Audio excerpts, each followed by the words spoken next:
सर्वप्रथमे पिता पुत्र पवित्र आत्मा गौरव हो पुणी समस्त प्रिय प्रभु लोक मैंने विश्वासी विश्वासी प्रभु जीशु को बहुमूल्य नाम समस्त को प्रेज द लॉर्ड।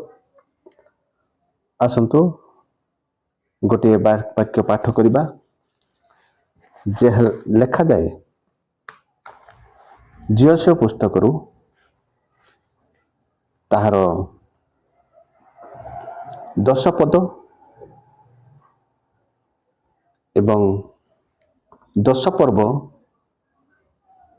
12 पद। सदा प्रभु इस्राएल संतान गण सम्मुख इमोरिय मान समर्पण करने दिन जियोसियो सदा प्रभु को कहले पुणी से इस्राएल को साक्षात कहले सूर्य गिबियन उपरे तुम्भे स्तब्ध हो आउ चंद्र तुम्भे आयालन तल भूमि रे स्तब्ध हो। पठित वाक्य प्रभु हम समस्त को आशीर्वाद करंतु। प्रार्थना करिया। प्रिय प्रभु धन्यवाद देछु वाक्य पाठ करेछु बुझी पारिबो हम समस्त को तुमे शक्ति प्रदान करो पवित्र आत्मा को शक्ति दे आम्भे माने ताहा बुझी तुमर गौरवार्थे पालन करि पारिबो साहाय्य करो यीशु को नाम रे मागिलु आमेन। अल्प समय आलोचना करिबा प्रिय प्रभु लोक माने आउ आमे जानू जियोसियो पुणी इस्राएल संतान गण को आउ सदा प्रभु लोक मान को आउ सदा प्रभु लोक माने जो समय गिलगल रे रहुथले आउ इमोरियो माने तांको विरुद्ध रे युद्ध घोषणा करथिले संधि करथिले आउ 5टी राजार सैन्य सामंत आउ से मानंकु संधि घोषणा करी तांको विरुद्ध रे युद्ध करिवा पई ठिया होइतिले।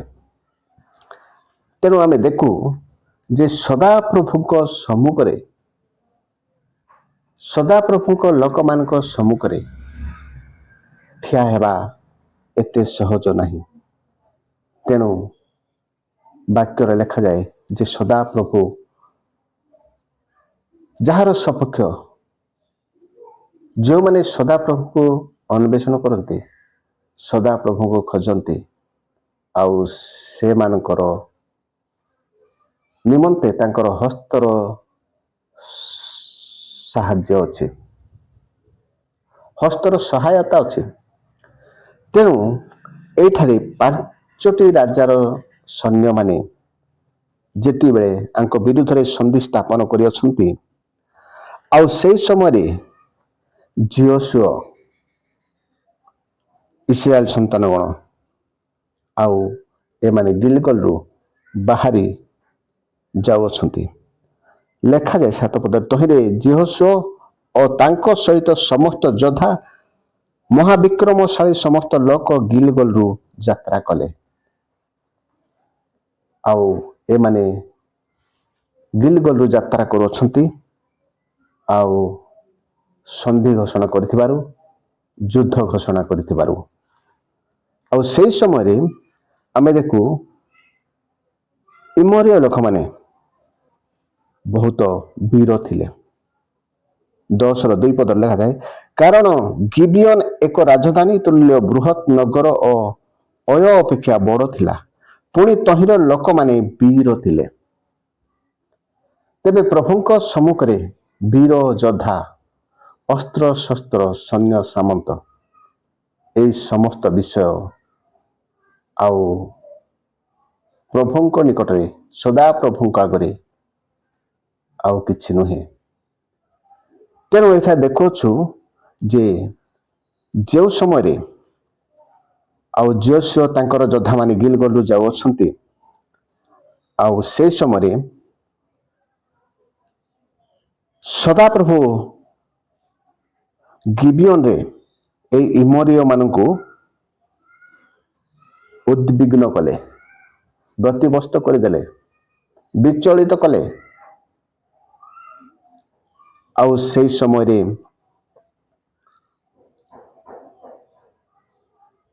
जियोसियो पुणी जियोशंकर योद्धा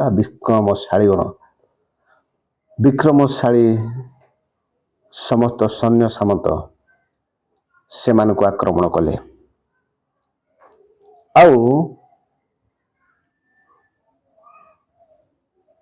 इमरिय माने जो समय पलायन करुछंती भयरे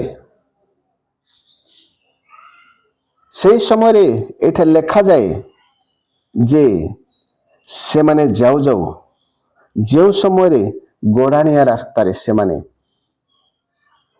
गोड़ाणी पथ दे गला बेले शिलावृष्टि रे सदा प्रभु शिलावृष्टि कले। आउ शिलावृष्टि रे अनेक लोक मृत हेले। जियोशंक योद्धा पुणी विक्रमशाली माने जेते बोध करथिले शिलावृष्टि रे अधिक लोक आउ मृत्युवरण करथिले। तापरे लिखा जाए आमे 12 पद पाठ करियछु जे इमरिय मानक जेते बेले जियोशय पुणी इस्राएल संतान गणक हस्तर समर्पण करुछंती से समय रे आउ सूर्य स्तब्ध होइथिला। आमे केबे मध्ये यहा सुनी थाई न पारू। सूर्य चंद्र गोटे स्थान रे अटकी जिबा स्तब्ध हेबा। तेनु जियोशय प्रार्थना करुछंती कारण से माने विजयी हेबा पई जाउछंती। इमरिय मानंकु सदा प्रभु इस्राएल गणक हस्तरे समर्पण करिबा पई जाउछंती। सेही समय रे सूर्य जेपरि अस्त नुहे अंधकार नुहे न हुए एथिपई जियोशय प्रार्थना करुछंती। आउ प्रभुंकु कहउछंती जे सूर्य गिबियन उपरे तुम्बे स्तब्ध हुओ आउ चंद्र तुम्बे अयालन रो तल भूमि रे स्तब्ध हुओ। प्रभुंकर गौरव हो। आपण माने मु आज सही युद्ध रे अछु जगत मध्य रे। आउ कहिबा पई गले जगतपति शैतान आम विरुद्ध रे अनवरत दिवारात्र प्रति समय प्रति मुहूर्त आम सहित युद्ध करुछि। आंभ मानक सहित आत्मिक जीवन आंभ मानक जेपरि कि नष्ट हेबो। आम्भे माने अनंत स्वर्गरु जेपरि कि बाद पड़िबो स्वर्ग को जाई परिबो नहीं अनंत जीवन पाई परिबो नहीं सेति पई आम सहित युद्ध करुछि। तेनु आज आपण को मते प्रभु एई प्रकार आश्चर्य कर्म करंतु। जो माने तांको ठान निर्भर करंती विश्वास करंती तांको पर भरोसा करंती आउ जो माने तांकर अन्वेषण करंती आउ से मानको उपरे तांकर हस्तर सहायता अछि। आमे मनुष्य किछि करि न पारले मते सदा प्रभु आम मानक सपक्ष रे तांकर हस्तर सहायता रे आम मानक उद्धार करिवे। तेनु आमे देखोछु सूर्य और चंद्र अटकी जाइथिला आउ सेई समय रे इस्राएल मानक हस्तरे इस्राएल मानक हस्तरे जियोशय पुणी इस्राएल मानक हस्तरे सदा प्रभु इमरिय मानक समर्पण करथिले। तेनु एटा देखोछु जे सूर्य और चंद्र एक दिन पर्यंत स्थगित रहिला। तेरे प्रकृतिर नियम केबे बदली पारे नहीं किंतु जो प्रकृति को आंभ मानकर परमेश्वर सृष्टि करछंती से बदलाई पारिबे निश्चित भाबरे। आपण निश्चित रहंतु जे आपणकर जेते बड़ समस्या हो जेते बड़ रोग हो जेते बड़ दुख आसो जेते बड़ अभाव हो आउ सदा प्रभु आपणकर समस्त समस्यार समाधान आपणा हस्तरे साहाय्य करिवे। तेणु आमे देखु जे सदा प्रभुंकर सहायता विषय रे एजरा पुस्तक रे आमे जदि देखु तार 8 पर्वर एजरा पुस्तक 8 पर्व मो सहित खोलंतु 22 पद। कारण पथ मध्य शत्रु विरुद्ध रे आम्भमान साहाय्य करणार्थे राजा को एक दल सैन्य और अश्वारूढ़ मागिबाकू आम्भर लज्जाबोध है जेहेतु जो माने आम्भमान परमेश्वर अन्वेषण करती जो माने परमेश्वर अन्वेषण करती देखंतु से समस्त मंगल निमंते सेमानक प्रति ताहांकर हस्तर सहायता अछि तांको निज हस्तरे सुरक्षा देवे साहाय्य करिवे मात्र जो माने ताहांको परित्याग करती से समस्त प्रतिकूल रे ताहांकर पराक्रम अछि ओ कप अछि एही कथा आम्भे माने राजा को कहिलु।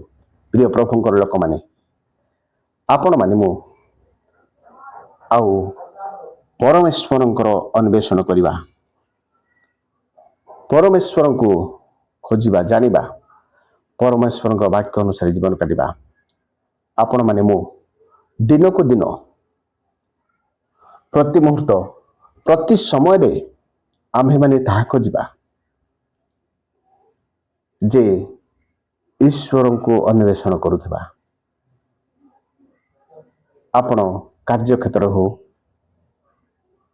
आपणकर परिवार मध्य हो आपणकर गिर्जा गृह मध्य हो आपणकर सभा समिति मध्य प्रत्येक स्थान रे आपण परमेश्वर को खोजंतु आउ जे कौन से स्थान रे मध्य आपण ताहा खोजंतु नहीं कि प्रकार वाक्य केते सुंदर गीत कि प्रकार अभिनय कि प्रकार डेकोरेशन जहा बाह्य विषय आपण खोजंतु नहीं आपणकर प्रत्येक सभा समिति आउ से स्थान मानक प्रभु को अन्वेषण करंतु आउ आपणक जीवन मध्य इस्राएल जियस संतानगण इस्राएल एवं जियस आउ से समय रे जियस को प्रार्थना द्वारा सूर्य को स्थगित करथिले अटकाई चंद्र को अटकाई ताहा केबे मध्य हेई न पारे ए पर्यंत होई नाही आउ सेई दिन होइथिला जियस को प्रार्थना द्वारा सूर्य चंद्र स्थगित हेले अटकी जाइथिले जे आपण विजयी हेबा पाई आपण उद्धार पाइबा पाई आपण सुस्थता पाइबा पाई आपणकर अभाव पूरण हेबा पाई आपण आत्मिक जीवन रे आग को बढ़िया पाई आउ आश्चर्य कर्म करि पारंती प्रकृतिर नियम को केही बदलाई पारे नहीं केवल सदा प्रभु बदलाई पारिबे प्रभुंकर गौरव हो जे आपण आउ मु ताहा विश्वास करिबा आम जीवन रो आउ आग को बढ़िबा पाई सदा प्रभु जो किणान देश को जीवा पाई आदेश देइथिले आउ नेबा पाई मध्य कहिथिले से किणान देश तांको अधिकार करिबा पाई कहिथिले आउ से पर्यंत से तुनी होई रहिले नहीं नीरव हेले नहीं आम्भ मान को मध्य स्वर्ग राज्य को जीवा निमंते प्रभु कहि अछंती से नीरव रहिबे नहीं आपण जदि अन्वेषण करिवे तेबे आपणकर सपक्ष रे आपणा हस्तरे आउ शत्रु विरुद्ध रे आउ युद्ध करिबा निमंते निज हस्तर सहायता से देबे प्रभु आपण को मते आशीर्वाद करंतु जे आम्भ मान को साहाय्य करंतु जे सूर्य चंद्र जेपरी अटकी गले आज जगतर समस्त शक्ति मध्य अटकी जीव आउ आम्भेमाने स्वर्ग राज्य प्रवेश करने निमंते आम्भ मानकु परमेश्वर आम मान सपक्ष हो युद्ध करेंगे। प्रभु आम समस्त को ए वाक्य दे आशीर्वाद करतु जे आम्भे माने ईश्वरंकर अन्वेषण करवा प्रभुंकर ठाए प्रार्थना करवा आउ तांकर हस्तर सहायतार आम्भे माने ए जागतिक जीवन रे जो जगतपति शैतान विरुद्ध रे युद्ध करुछु आउ आमे विजयी हेबा। से दिन किणान देश रे पहुंचीथिले झील से काले आज आम स्वर्ग राज्य पहुँचवा। प्रभु पठित वाक्य आम समस्त को आशीर्वाद करंतु, शक्ति दिंतु, सामर्थ्य दिंतु वाक्य अनुसार जीवन काटिबा। आमेन। समस्त को प्रेज द लॉर्ड।